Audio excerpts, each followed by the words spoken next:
क्या बिहार में एनडीए में सीटों के बंटवारे को लेकर अब भी पेच फंसा हुआ है? क्या अब भी तय नहीं है कि जेडीयू, बीजेपी और बाकी सहयोगी दल कितनी सीटों पर लड़ेंगे? क्या पशुपतिनाथ, पारस, उपेंद्र कुशवाहा जैसे सहयोगी एनडीए में रहेंगे या छोड़कर जाने की तैयारी कर रहे हैं? मुकेश साहनी को लेकर क्या कोई डील हो गई है एनडीए के बीच? और आखिर में आरजेडी क्या प्लान कर रही है? क्या वो फेज वाइज अपने प्रत्याशी घोषित करेगी? तो इसके पीछे की क्या कहानी है आपको विस्तार से बताएंगे। और बात करने के लिए, पूरी कहानी समझाने के लिए हमारे साथ होंगे हमारे वरिष्ठ साथी पंकज जी। पंकज जी, बिहार में सीट बंटवारे का पेच सुलझाना तो ऐसे लग रहा है जैसे कोई न्यूक्लियर डील का मसला हो। सुलझ ही नहीं रहा है, बात खत्म ही नहीं हो रही है। एनडीए को लेकर सबसे ज़्यादा खींचतान लगातार हम देख रहे हैं चल रही है। बीच में फॉर्मूला एक आया कि भाई सीटें तय हो गई हैं, 17 पर बीजेपी, 16 पर जेडीयू, 5 दे दी चिराग पासवान को, बाकी एक बाकी सहयोगियों को देकर मामला सेटल हो गया, ऐसा कहा जा रहा था। मगर अब भी कयास ये बात हो रही है, सोशल मीडिया पर तमाम जगह चल रही है कि नहीं सुलझा है मामला। कहाँ फंसा है? देखिए, मामला तो फंसा हुआ है और मामला फंसा हुआ सीट को लेकर के भी, नंबर ऑफ सीट्स कौन कितने पे लड़ेगा, मामला फंसा हुआ है कौन किस किस सीट पर लड़ेगा, तमाम पेचीदगियां फंसी हुई हैं। क्योंकि आपको एक बात बहुत साफ बता दें कि ठीक है, प्रायोरिटी के हिसाब से बीजेपी, जेडीयू और उसके बाद चिराग की एलजेपी जी, लेकिन जो बीजेपी है वो मुकेश साहनी को भी साथ लेकर चलना चाहती है, उपेंद्र कुशवाहा को भी साथ लेकर के चलना चाहती है, पारस गुट को भी साथ रखना चाहती है, जीतन राम मांझी को भी साथ रखना चाहती है। इसलिए अगर आप इन तमाम चीज़ों को देखें तो आपको ये बात समझ में आएगा कि बात कहीं ना कहीं उलझ रही है, फंस रही है। और इसलिए नीतीश कुमार आज दिल्ली आ रहे हैं। नीतीश कुमार दिल्ली आएंगे, एनडीए में बैठक का दौर चलेगा और हर बिंदु पर चर्चा होगी, बात होगी और तभी जाकर के ये फाइनल होगा। अब जहां तक सवाल उठता है कि मैं आपको ये बताना चाहूँगा कि आखिरकार मुकेश साहनी क्या करने वाले हैं।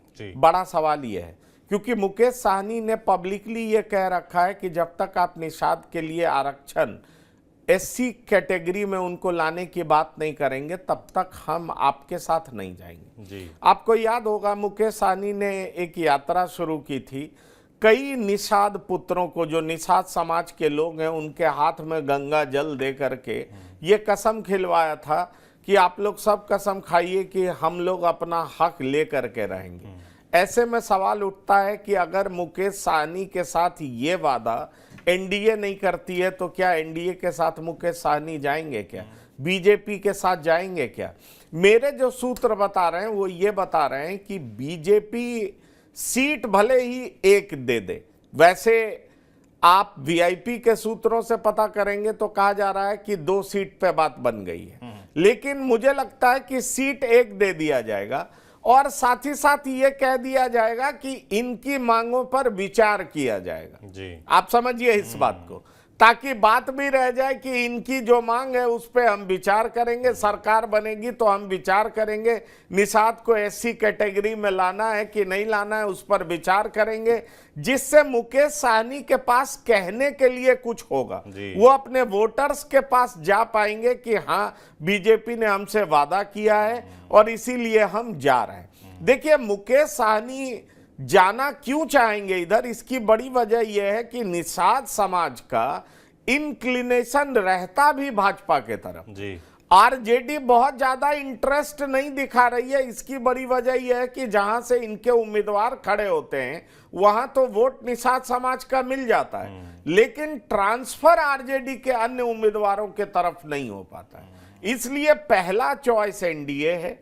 एनडीए में 1 सीट खगड़िया दिया जा सकता है। वैसे आप वीआईपी के नेताओं से बात करेंगे तो वो अंदर खाने कहेंगे कि हमें खगड़िया और मुजफ्फरपुर कह दिया गया, क्योंकि मुजफ्फरपुर में भी निषाद समाज की आबादी अच्छी है, लेकिन मैं ये समझ पा रहा हूं जहां तक कि खगड़िया उनको दिया जा सकता है, क्योंकि खगड़िया में बहुत ज्यादा इंटरेस्ट चिराग पासवान का भी नहीं है। मैं आपको ये बता दूं, वहां से जीते हुए संयुक्त लोजपा के उम्मीदवार महबूब अली कैसर जरूर हैं, लेकिन अब चिराग पासवान का इंटरेस्ट बहुत खगड़िया में रहा नहीं, जी। इसलिए मुकेश सहनी को फिर से कहा जा सकता है आप खगड़िया से लड़िए, पहले भी वो लड़ चुके हैं। जी। लेकिन जिस प्रीमाइस पर ये बात होगी कि आप ये मुकेश सहनी क्यों आ रहे हैं इधर, तो उसकी बात ये होगी कि बीजेपी ने ये कह दिया है कि निषाद समाज का जो आरक्षण है सरकार बनने के बाद हम इस पर विचार करेंगे। तो ये एक आधार होगा जिससे मुकेश सहनी अपने निषाद वोटरों के बीच में जा सकेंगे और कहेंगे कि बीजेपी ने हमसे ये वादा किया और चूंकि ये वादा किया है इसलिए हम आने को तैयार हुए हैं। और ये आधार बन जाएगा विधानसभा चुनाव में भी साथ जाने का, क्योंकि मुकेश सहनी बार बार इधर उधर करके खुद भी थक गए हैं। उनको भी लग रहा है कि उनकी स्थिति भी नीतीश कुमार वाली होती जा रही है। नीतीश कुमार की राजनीति तो ढलान पर है, वो लंबे समय से पॉलिटिक्स कर रहे हैं, उनकी बड़ी वजह वो बता सकते हैं कि इस वजह से मैं इधर उधर करता हूं, पर मुकेश सहनी के पास कहने के लिए अभी बहुत कुछ है नहीं। इसलिए मुझे लगता है चूंकि युवा हैं, बहुत सालों की राजनीति बची हुई है, लंबी राजनीति करनी है, इसलिए अब वो चाहते हैं कि एक ऐसी जगह मिले जहां ठहर करके रुक करके वो राजनीति कर सके। इसलिए उनको लगता है कि एनडीए बेहतर जगह है, मुफीद जगह है, प्रधानमंत्री भी बीजेपी का होगा, और ऐसा अगर होगा तो उनके लिए एक अपॉर्चुनिटीज तैयार होता है, बनता है, और इसलिए वो राजनीति कर सकते हैं। इसलिए मैंने मुकेश सहनी की बात आपसे कही। अब सवाल रहा कि पारस का क्या होगा। जी, लगातार धमकी दे रहे हैं पारस, लगातार धमकी दे रहे हैं। ये भी घोषणा कर दी है कि हाजीपुर से चुनाव लड़ेंगे, ये भी घोषणा कर दी है कि उनके जो 3 बचे हुए सांसद जो उनके गुट में हैं वो चुनाव लड़ेंगे। तो बिल्कुल बागी स्वर आलाप लिया है उन्होंने। मगर उनके जो भतीजे हैं प्रिंस राज, उनका भी एक ट्वीट आया था, बड़ा वायरल हुआ, जिसमें वो प्रधानमंत्री नरेंद्र मोदी के प्रति, पार्टी के प्रति पूरी श्रद्धा अर्पित कर रहे हैं, कह रहे हैं कि जो नेतृत्व तय करेगा वो हम करेंगे। तो कुछ क्लैरिटी नहीं है, और जो सीटों को बंटवारा चल रहा है उसमें भी उनको जगह नहीं मिली, ऐसा कहा जा रहा है। कहा जा रहा था कि प्रिंस राज को मंत्री बना देंगे, वैसा भी कुछ नहीं हुआ। तो उनका स्टेटस क्या है? देखिए, जहां तक पारस का सवाल है, मैं एक बात पहले भी कह रहा था कि पारस लड़ाई लड़ रहे थे पार्टी पर आधिपत्य को लेकर। पारस लड़ाई लड़ रहे थे कि अपनी विरासत किसको सौंपेंगे। पारस को एक मौका मिला था कि ये पूरी पार्टी चिराग पासवान को ना चली जाए, और उसकी लड़ाई पारस लड़ रहे थे। ऐसे में सवाल उठता है कि अभी कह तो जरूर ये लोग रहे हैं कि हमारे नेता प्रधानमंत्री मोदी हैं, लेकिन अगर इनको कम से कम 2 सीटें नहीं मिली तो ये पक्का पार्टी छोड़ेंगे, ये एनडीए का साथ छोड़ेंगे। एक तो पारस हाजीपुर से लड़ना चाहते हैं, और हाजीपुर से चिराग पासवान लड़ेंगे, इसकी पूरी गारंटी चिराग पासवान को दे दी गई है। अब सवाल रहा 5 सीट को लेकर के, अभी भी असमंजस बरकरार है। अगर आप चिराग गुट से बात करेंगे तो उनका कहना है कि उनको आश्वस्त कर दिया गया है कि 5 सीटें उनको मिलने जा रही। लेकिन जब आप बाहर बात करेंगे, बीजेपी में भी बात करेंगे या अन्य दलों से भी बात करेंगे, तो वो कहते हैं कि नहीं, 4 सीट से ज्यादा नहीं दिया जा सकता। ऐसे में सवाल उठता है कि अगर 4 सीट इनको दिया जाता है तो फिर पारस कहां से चुनाव लड़ेंगे, और पारस चुनाव लड़ेंगे, साथ साथ सूरजभान सिंह के जो भाई चंदन सिंह हैं वो कहां से चुनाव लड़ेंगे। ये 2 लोग चुनावी मैदान में जरूर उतरेंगे। आप अगर पारस के बयान पर जाएं तो आपको साफ दिखाई पड़ेगा कि पारस ने एक रास्ता खोल लिया है, और वो रास्ता है आरजेडी का। आरजेडी को भी हाजीपुर में एक उम्मीदवार चाहिए, ऐसा उम्मीदवार चाहिए जो चिराग के सामने खड़ा हो सके। लालू प्रसाद ने यह बयान दिया है कि मुसलमान यादव का एक बड़ा हुजूम है, तकरीबन 5 लाख के आसपास मतदाता हैं जो कि आरजेडी के पक्ष में मतदान करते हैं और पारस के पक्ष में मतदान करेंगे अगर पारस इस कैंप में आ जाते हैं तो। लेकिन सूरजभान सिंह के साथ क्या होगा, उनके भाई के साथ क्या होगा, क्योंकि पारस की पार्टी के बैकबोन सूरजभान ही बताए जाते हैं। सूरजभान सिंह बाहुबली हैं, उनके भाई चंदन सिंह नवादा से वर्तमान में सांसद हैं। नवादा अगर एलजेपी चिराग गुट को जाता है तो आप ये सोचिए कि फिर चंदन सिंह क्या करेंगे। जहां तक मेरी खबर है, मैं इस बात को पुख्ता तौर पर मान रहा हूं कि 2 चर्चा बड़ी तेज है। एक चर्चा ये है कि चंदन सिंह को ललन सिंह के खिलाफ मुंगेर में उतारा जाएगा। मैं कतई इस बात को नहीं मानता कि सूरजभान सिंह ललन सिंह के खिलाफ मुंगेर में उतरेंगे, अपने भाई को उतारेंगे या अपनी पत्नी को उतारेंगे। पूर्व में ऐसा हुआ जरूर है, एक बार 2014 में अपनी पत्नी को लड़ाया था और ललन सिंह चुनाव हार गए थे, लेकिन अभी ऐसा होने नहीं जा रहा है। ये बात मैं आपको बता दूं, अभी अगर चंदन सिंह मैदान में उतरेंगे तो वो नवादा से ही उतरेंगे। वो नवादा से अगर एलजेपी रामविलास गुटका के उम्मीदवार अरुण कुमार होते हैं तो अरुण कुमार के खिलाफ ही चंदन सिंह उतरेंगे। मतलब सूरजभान सिंह कभी भी ललन सिंह के खिलाफ नहीं जाएंगे, ये तय मान लीजिए। इसकी पुख्ता जानकारी मेरे पास है, मेरे सूत्र इस बात को बार बार कह रहे हैं कि ऐसा होने नहीं जा रहा। ऐसे में सवाल उठता है कि ये तो तभी हो पाएगा जब एनडीए कैंप से पारस गुट निकल जाता है। आज मेरी बीजेपी के कुछ नेताओं से बात हो रही थी तो उनका कहना था कि अगर चिराग 5 सीट पे अड़ ही जाते हैं तो पारस गुट को हम लोग लोकसभा चुनाव में अकोमोडेट नहीं कर पाएंगे। ऐसे में सवाल उठता है कि अगर लोकसभा चुनाव में अकोमोडेट नहीं कर पाएंगे तो क्या पारस गुट विधानसभा का इंतजार करेगा? मुझे इसकी संभावना कम नजर आती है, क्योंकि पशुपतिनाथ पारस भी अपनी पार्टी बचाना चाहेंगे, सूरजभान सिंह भी अपनी राजनीति बचाना चाहेंगे, और जब अपनी राजनीति बचाना चाहेंगे, उनके परिवार राजनीति में है, तो निश्चित तौर पर दूसरा दरवाजा, दूसरा रास्ता लालू प्रसाद की ओर ही जाता है। और लालू प्रसाद इस मौके को जरूर बुनाएंगे। सौरभ, इस बात को जान लीजिए, वो क्यों बुनाएंगे? क्योंकि लालू प्रसाद इसके जरिए 2 मैसेज देना चाहेंगे। एक तो ये कि चिराग के खिलाफ एक नामचीन उम्मीदवार पशुपतिनाथ पारस है, उनको उतारेंगे तो लड़ाई दिलचस्प होगी। एक तो ये बात तय मान लीजिए।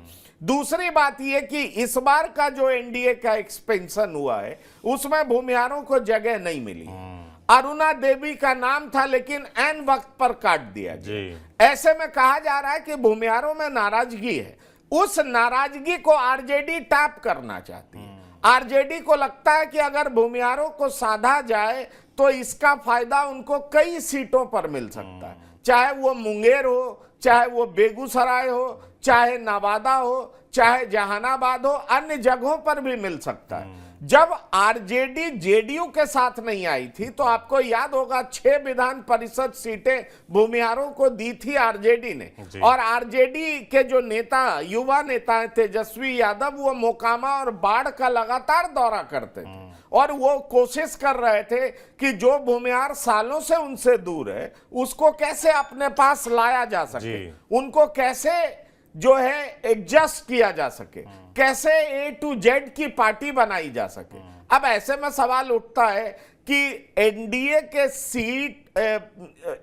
के कैबिनेट एक्सपेंशन में जिन भूमिहारों को जगह नहीं मिली, अरुणा देवी को जगह नहीं मिली, उनको फोन कर दिया गया था कि आप मंत्री बन रही हैं, और ऐन वक्त पे सुरेंद्र मेहता को बनाया गया, तो इससे नाराजगी तो है, और नाराजगी है तो फिर क्या होगा? सवाल यह उत्पन्न होता है। और फिर क्या होगा? उसको लालू प्रसाद जरूर बनाना चाहेंगे। इसी को तो पॉलिटिक्स कहते हैं कि आप किस परिस्थिति में चीजों को अपने पक्ष में भुना लें, इसी को राजनीति कहते हैं। और लालू प्रसाद बूढ़े जरूर हो गए हैं लेकिन राजनीति के शेर तो हैं, बूढ़े शेर हैं, राजनीति के तमाम दाव पेचीदगियों शेर बूढ़ा हुआ है, शिकार करना नहीं भूला, लेकिन शिकार करना नहीं भूला, इसलिए वो शिकार करना नहीं भूलेंगे। और कल जब सूरजभान सिंह कई जगह पर बातचीत कर रहे थे, मीडिया से बात कर रहे थे, तो वो बार बार इंडिकेट कर रहे थे कि हमारी बात तो 2010 से लालू जी से होती है। तो आप समझिए कि लालू प्रसाद जी से उनके अच्छे रिश्ते हैं, बातचीत होती ही होती है। अगर एनडीए उनको अकोमोडेट नहीं करता है तो निश्चित तौर पर पशुपतिनाथ पारस के रास्ते खुले हुए, इस बात को जान लीजिए। अगला नाम उपेंद्र कुशवाहा, बड़ा साइलेंट किलर टाइप मामला उनका चल रहा है, कुछ खास बयान नहीं आ रहे हैं, बोल नहीं रहे हैं, और जो चर्चा है वो सिर्फ 1 सीट की है उनको, कि 1 सीट उनको एनडीए देने को तैयार है, बातचीत फाइनल हो गई, ऐसा कहा जा रहा है। मगर जो आप लगातार बता रहे थे कि वो कम से कम 2 से 3 सीट चाहते थे अपने लिए, वो अपना विस्तार चाहते थे, जो होता दिख नहीं रहा। ऐसे में वो क्या फैसला ले सकते हैं? देखिए, जहां तक उपेंद्र कुशवाहा का सवाल है, तो उपेंद्र कुशवाहा से जब जब पूछा जाता था तो वो नीतीश कुमार को वेलकम करते हुए दिखते थे। लेकिन ये बात सच है कि नीतीश कुमार के एनडीए कैंप में आने से पहले उपेंद्र कुशवाहा के साथ ये प्रॉमिस किया गया था कि आपको 3 सीटें दी जाएंगी। अब 3 सीटें देने की बात थी, तो अब तो 3 सीटों की गुंजाइश है नहीं। उपेंद्र कुशवाहा 2 पर अड़े हैं और बीजेपी 1 सीट देना चाहती है। मामला यहीं पर फंस रहा है। जी। ऐसे में सवाल उठता है कि लालू प्रसाद दूसरी तरफ बाहें फैलाए हुए खड़े हैं कि आपको एनडीए प्रॉपर सम्मान नहीं दे रही है, आप हमारे कैंप में आइए। और मैं आपको यह बता दूं कि लालू प्रसाद ने एक और राजनीति चली जी। और वो राजनीति भी बड़ी दिलचस्प। जी। लालू प्रसाद 4 कुशवाहा समाज के नेता को टिकट दे रहे हैं। तो आप समझिए कि यादव के बाद ओबीसी में अगर किसी जाति की सबसे बड़ी संख्या है तो वो कुशवाहा समाज की है, वो कोयरी की है। कहा जा रहा है कि पूर्वी चंपारण में वो कोयरी को उतार रहे हैं। मुंगेर में भी ललन सिंह के खिलाफ वो कोयरी को उम्मीदवार बना सकते हैं। वैसे वहां एक और भूमिहार उम्मीदवार की चर्चा हो रही है, वो विनय सिंह है। विनय सिंह अजय सिंह के भाई हैं। अजय सिंह वर्तमान समय में आरजेडी से एमएलसी हैं। तेजस्वी यादव जब लखीसराय गए थे तो विनय सिंह उनकी गाड़ी में सवार हुए थे। समर्थकों में यह मैसेज गया था कि विनय सिंह भी आरजेडी के काफी करीब जा चुके हैं। ऐसे में सवाल उठता है कि क्या आरजेडी विनय सिंह को तरजीह देगी या अशोक महतो को तरजीह देगी, क्योंकि अशोक महतो भी क्षेत्र में घूमना शुरू कर चुके हैं। तो ऐसे में सवाल उठता है कि मुंगेर जो कि हाई प्रोफाइल सीट है, पूर्व राष्ट्रीय अध्यक्ष जेडीयू के जो ललन सिंह हैं, उनके विरोध में कौन उतरेगा। तो 2 नामों की चर्चा है आरजेडी के तरफ से, एक मैंने बताया अशोक महतो और दूसरा विनय सिंह। ऐसे में सवाल उठता है किसको टिकट मिलेगा। फिर मैंने आपको बताया पूर्वी चंपारण बता दिया, ये बता दिया काराकाट की भी वही कहानी है कि काराकाट से किसको उतारा जा सकता है, उसकी भी एक बड़ी कहानी है। तो ऐसी कई सीटें हैं जहां पर आरजेडी इस कोशिश में है कि 4 जगह और एक और जगह है जहां पर आरजेडी 4 कुशवाहा समाज के नेता को उम्मीदवार को टिकट देने जा रही। बिल्कुल, तो इससे एक तरीके से प्रेशर भी बनेगा एनडीए पर भी, न सिर्फ और उपेंद्र कुशवाहा पर भी। एक तो उनको सीटें कम मिल रही हैं और उनके समाज पर कब्जा करने की, उनको आकर्षित करने की प्रयास लालू यादव की तरफ से किए जा रहे हैं। 4 प्रत्याशी घोषित किए जा रहे हैं, तो प्रेशर तो बनेगा। देखिए, प्रेशर एनडीए में कई तरह का है, इस बात को समझना बहुत जरूरी है सौरभ जी। प्रेशर ये है कि नीतीश कुमार भी कभी नहीं चाहेंगे कि कुशवाहा के एक छत्र नेता सम्राट चौधरी हो जाए, ये बात मैं आपको बता दूं। इसलिए निश्चित तौर पर नीतीश कुमार चाहेंगे कि उपेंद्र कुशवाहा की भी एक हैसियत एनडीए में बनी रहे। और दूसरी बात, नीतीश कुमार कभी नहीं चाहेंगे कि चिराग पासवान एनडीए में लोजपा के सर्वे सर्वा हो जाए। इसलिए पशुपतिनाथ पारस के लिए नीतीश क्या बैटिंग करते हैं ये देखना दिलचस्प होगा। इसलिए एक बात जो मैं अभी कहने जा रहा हूं, वो चर्चा सियासत में बहुत तेज है कि नीतीश कुमार को 16 की जगह 13 सीटें बिहार में देने की बात की जा रही है। अच्छा। और कहा जा रहा है कि 3 सीटें आपको अन्य राज्यों में दिया जाएगा। अच्छा। जहां आप बीजेपी के साथ आप चुनाव लड़ेंगे। वो उत्तर प्रदेश हो सकता है, वो अरुणाचल प्रदेश हो सकता है, वो झारखंड हो सकता है, वो मणिपुर भी हो सकता है। ऐसे में सवाल उठता है कि आपको 16 सीटें चाहिए, हम दे रहे हैं, लेकिन बिहार में आप 13 पे लड़िए, 13 पे लड़िए। अब नीतीश अगर इनके लिए बैटिंग करेंगे पशुपतिनाथ पारस और उपेंद्र कुशवाहा के लिए, क्योंकि पशुपतिनाथ पारस को सामने रख करके नीतीश चिराग पासवान को बैलेंस करना चाहेंगे और उपेंद्र कुशवाहा को सामने रख करके सम्राट चौधरी को बैलेंस करना चाहेंगे। ऐसे में जब नीतीश इसका दबाव डालेंगे तो उनसे कहा जा सकता है कि आप कुछ सीटें और छोड़िए। और जब आप सीटें कुछ छोड़िए तो मुझे लगता है शायद नीतीश तैयार भी हो जाएं, क्योंकि कटिहार में उनकी जीत हो गई थी। कटिहार में जीत होना अब आसान नहीं है, ये बात आप जान लीजिए, क्योंकि कटिहार मुस्लिम बाहुल क्षेत्र है, वहां पर एनडीए का उम्मीदवार जीतेगा इसकी गुंजाइश कम है। तो कटिहार नीतीश छोड़ सकते हैं, वहां कोई बीजेपी का उम्मीदवार लड़ सकता है, क्योंकि पोलराइजेशन के चांसेस ज्यादा बनते हैं। तो इसलिए ऐसी बहुत सारी कहानी चल रही है और ये सिर्फ कहानी नहीं है, ये एक पॉसिबिलिटीज है। लेकिन मोहर फाइनली किस पे लगता है? नीतीश कुमार आज दिल्ली आ रहे हैं, दिल्ली में इन तमाम चीजों पर मोहर लगेगा और उसके बाद ही फाइनल हो पाएगा कि क्या होगा। और इसीलिए एनडीए में इतने उलझनों को देखते हुए आरजेडी ने पूरी रणनीति बदल ली। आपने बोला कि आरजेडी ने पूरी रणनीति बदल ली है, इसको मुझे लगता है दर्शक हमारे जानना भी चाहेंगे। आपने एक और बात बताई कि सीटों को बंटवारे को लेकर जो उलझन चली रही है आरजेडी में भी, मगर उन्होंने अपना प्लान तैयार कर लिया है किस तरीके से वो कैंडिडेट घोषित करेंगे। ये फेज वाइज हो सकता है, इसके पीछे क्या रणनीति है? देखिए, एक बात बहुत साफ है कि 7 चरण में चुनाव होना है।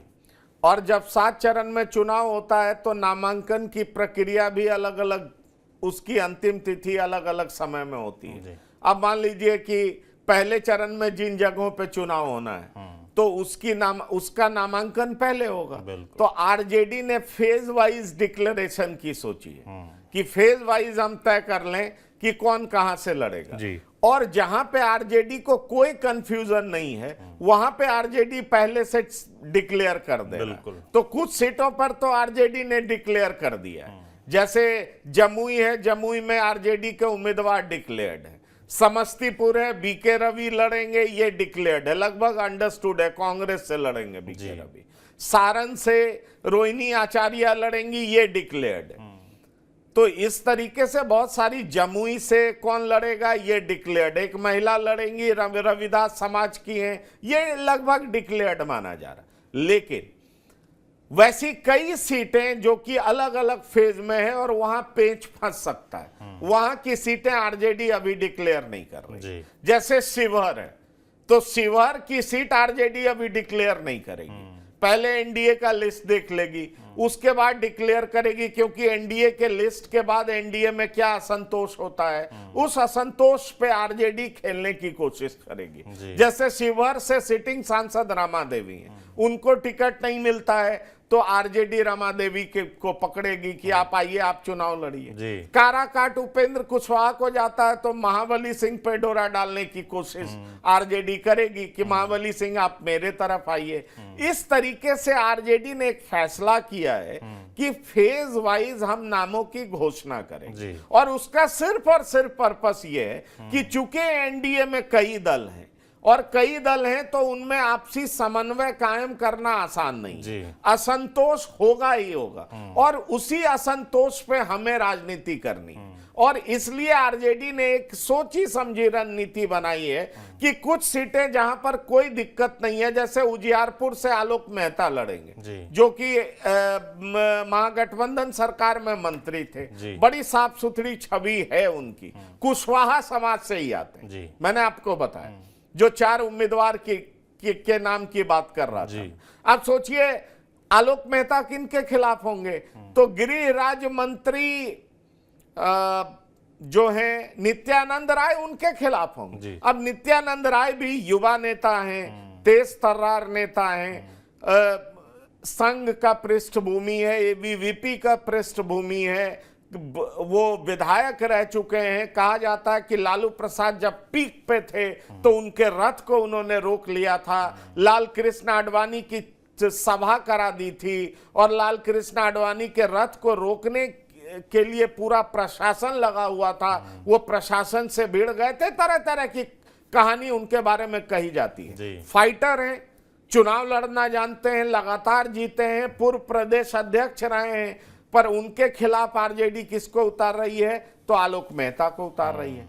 आलोक मेहता का भी इमेज बेहतर है, कुशवाहा समाज से आते हैं, मंत्री थे, तो आप समझ सकते हैं लालू प्रसाद के करीबी हैं। ऐसे में वहां जो यादव और साथ ही साथ कोयरी समाज का जो वोट है, कौन किस में कितनी सेंधमारी कर पाता है, मोदी इफेक्ट किस हद तक काम करता है, तमाम चीजें जीत और हार का फैसला कर सकेंगे। लेकिन वहां पर मैंने आपको बताया कि ये उम्मीदवार पहले से डिक्लेयर्ड है, लेकिन जहां जहां पर मामला है कि यहां से मामला फंस सकता है, वहां के उम्मीदवार को आरजेडी अब सीटें दे सकती है। इसकी पूरी संभावना है, इसीलिए आरजेडी ने फेज वाइज डिक्लेयर किया है कि फेज वाइज हम उम्मीदवारों की घोषणा करेंगे। बिल्कुल, तो चुनाव की घोषणा हो चुकी है। 19 अप्रैल से पहले चरण का चुनाव शुरुआत हो जाएगी। बिहार में 7 चरणों में चुनाव होना है, तो आरजेडी की स्ट्रेटजी पंकज जी ने बताई कि चरण वाइज डिक्लेयर करने की हो सकती है, मगर चुनाव की घोषणा हो चुकी है, इसके बावजूद अब तक दोनों ही पार्टियों को लेकर ये क्लैरिटी नहीं है एनडीए इंडिया में कि कौन कितनी सीटों पर लड़ने वाला है। बिहार की जनता मुझे लगता है जानना चाहेगी, जल्द से जल्द इस बात पर क्लैरिटी हो कि कौन कितनी सीटों पर और कौन कहां से लड़ पाएगा। जैसे जैसे हम तक इससे जुड़ी जो भी जानकारी आती रहेगी हम आप तक पहुंचाते रहेंगे। आप देखते रहिए TV9 डिजिटल। शुक्रिया।